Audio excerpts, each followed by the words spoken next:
制作武器生意。这些战舰都是各大冷家，还有许多连我都不认识的势力。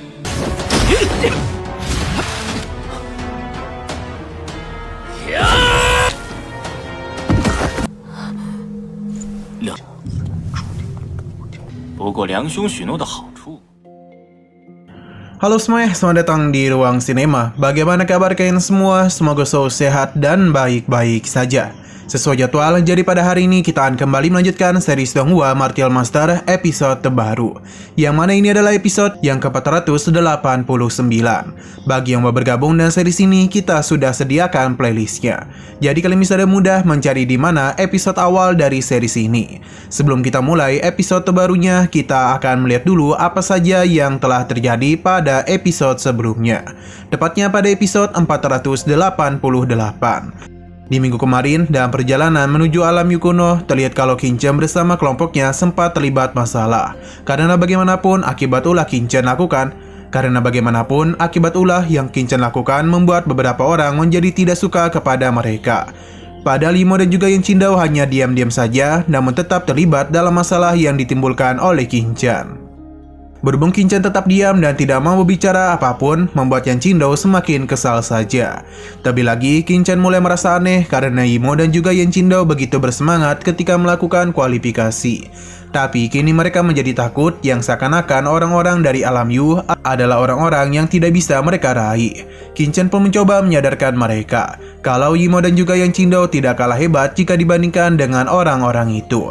Ia juga menyarankan untuk tidak berharap belas kasihan kepada orang-orang ini karena pengakuan harus mereka raih dengan tangan mereka sendiri. Berkat perkataan Kinchan lah mereka pun akhirnya sadar juga. Sekarang kita akan melanjutkan episode terbarunya.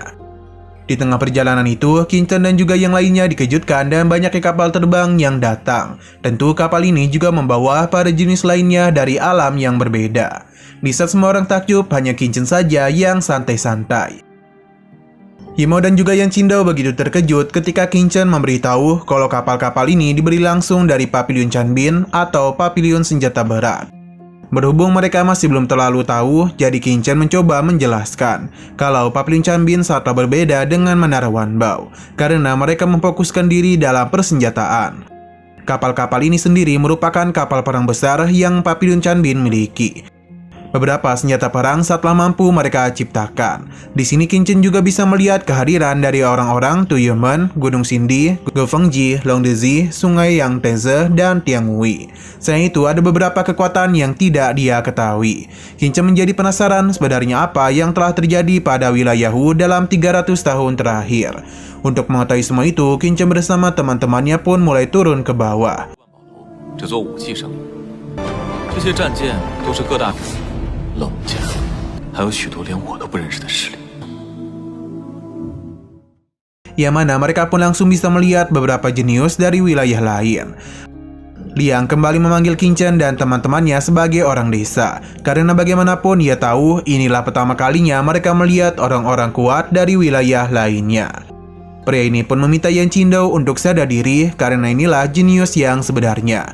Ini tidaklah bisa dibandingkan dengan mereka yang berasal dari wilayah bawah. Pria itu pun meyakini kalau kekuatan mereka tidak akan mampu meninggalkan jejak apapun di alam Yukuno. Imo segera menghentikan Yan Qingdao yang hampir saja menghajar pria ini. Mereka memilih untuk tidak meladeninya. Akan tetapi pria ini terus saja bertingkah. Bahkan ia memanggil kelompok Kinchan sebagai rombongan semut. Lebih baik mereka tidak pernah mencoba bersaing dengan naga sepertinya. Kali ini Yan Qingdao meladeninya dan mengatakan kalau mereka mungkin tidak sehebat apa yang pria itu katakan. Namun Yan Qingdao tetap bangga karena kelompoknya tidak mengandalkan siapapun dalam menara Yukuno. Yan Qingdao tidak menduga pada jenis ini akan begitu berisik. Perkataan Yan Qingdao membuat jenis lainnya mentertawakan pria itu. Alhasil dia pun menjadi begitu kesal dan meminta mereka untuk berhenti. Berhubung mereka tidak mau berhenti, jadi pria ini pun semakin marah saja. Ia berjanji akan memberikan pelajaran kepada mereka. Agar tahu kalau membuatnya marah adalah kesalahan yang besar. Yan Qingdao tentu meladeninya, yang mana kekuatan mereka ini saling berimbang. 不过阁下却已能为对方神龙比肩。Yan Qingdao sungguh tidak menyangka seorang jenius dari Papillon Pill saatlah berani melakukan serangan secara diam-diam. Tindakan itu sungguh memalukan saja. Jenius lainnya setuju dan apa yang ia katakan.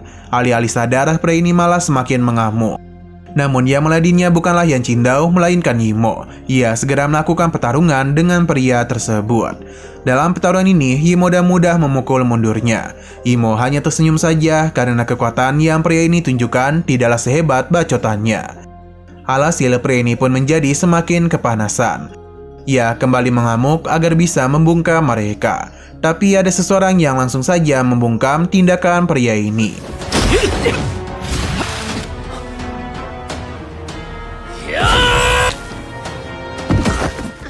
Yang mana ia adalah tetua situ. Ia menjelaskan kalau saat ini mereka sedang berada di alam Yukuno, jadi pertarungan sangatlah dilarang. Jika pria ini terus bertindak liar, maka ia akan dikeluarkan dari alam Yukuno. Alhasil keributan pun tidak terjadi lagi. Yan Qingdao dan Yimo merasa perkataan Qin Chen memang adalah benar, karena kekuatan yang orang-orang itu miliki tidaklah sekuat apa yang mereka bayangkan. Sambil tertawa mereka pun pergi meninggalkan pria itu, yang mana Mimin yakin ia pasti begitu malu. Liang begitu kecewa dengan temannya ini karena melukai dua orang itu saja dia sangatlah kesulitan.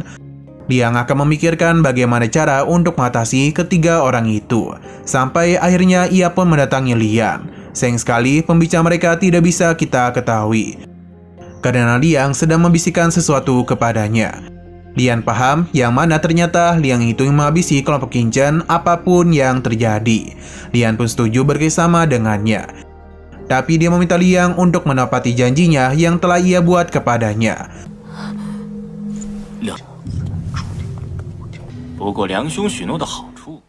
Pembicara mereka ini sepertinya didengar langsung oleh Nana. Ia yang merasa khawatir kepada Qin Chen mulai mendatanginya. Tapi dia itu masih malu-malu untuk berada di sisi Qin Chen. Bahkan ia juga tidak mau menggunakan kata-kata dari pamannya. Namun pada akhirnya Nana pun meminta Qin Chen untuk berhati-hati ketika ia memasuki alam Yukuno. Karena bagaimanapun ada begitu banyak tim besar yang mengincarnya. Nana sudah memberikan peringatan dan jika sesuatu terjadi kepada Qin Chen, maka ini bukanlah kesalahannya. Qin Chen paham kalau Nana itu pasti sedang membicarakan Liang dan Liang yang berencana untuk melukai kelompoknya. Di sini Qin Chen pun mulai menggoda Nana yang mana ia yakin alasan Nana menghampirinya pasti mengkhawatirkan dirinya. Apakah dia itu telah jatuh cinta kepadanya? Nana pun terkejut dan berjanji akan menghabisi Qin Chen karena perkataannya telah membuatnya marah. Sesaat kemudian muncullah sebuah getaran yang mana itu berasal dari datangnya kapal perang yang lebih besar dibandingkan kapal-kapal sebelumnya. Tentu dan kapal sebesar ini perhatian semua murid akan tertuju kepadanya.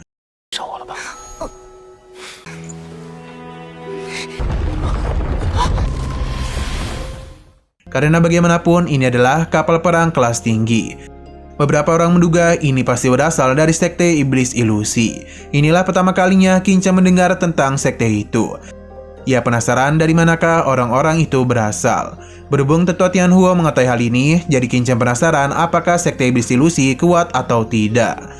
Ternyata sekte ini adalah kekuatan baru, jadi sangatlah wajar mengapa Qin Chen baru mengetahuinya.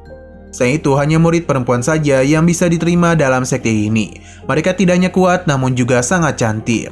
Tidak itu saja, mereka juga terkenal sebagai penyihir yang sangat hebat dalam ilusi. Jika mereka berada di dalam alam Yukuno dan bertemu dengan kelompok itu, sebaiknya Qin Chen dan yang lainnya menghindar saja. Qin Chen dan teman-temannya terkejut sekaligus penasaran apakah sekte ini sekuat itu.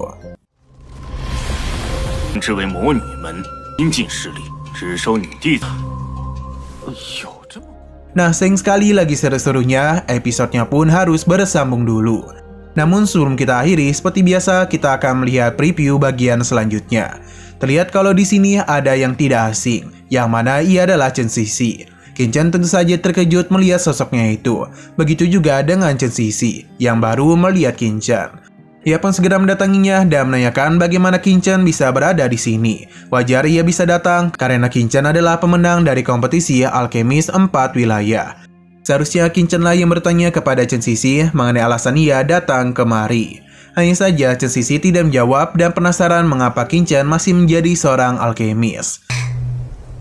Qin Chen, 当格大比冠军，你还是炼药师？ Oke, sekian dulu pada video kali ini. Untuk video selanjutnya akan segera hadir. Jadi bagi kalian yang ingin mengikuti series ini, langsung saja klik subscribe dan aktifkan loncengnya. Terima kasih yang sudah menonton video sampai habis. Jika kalian suka pada video ini, klik like dan share ke teman-teman kalian tentang channel ini.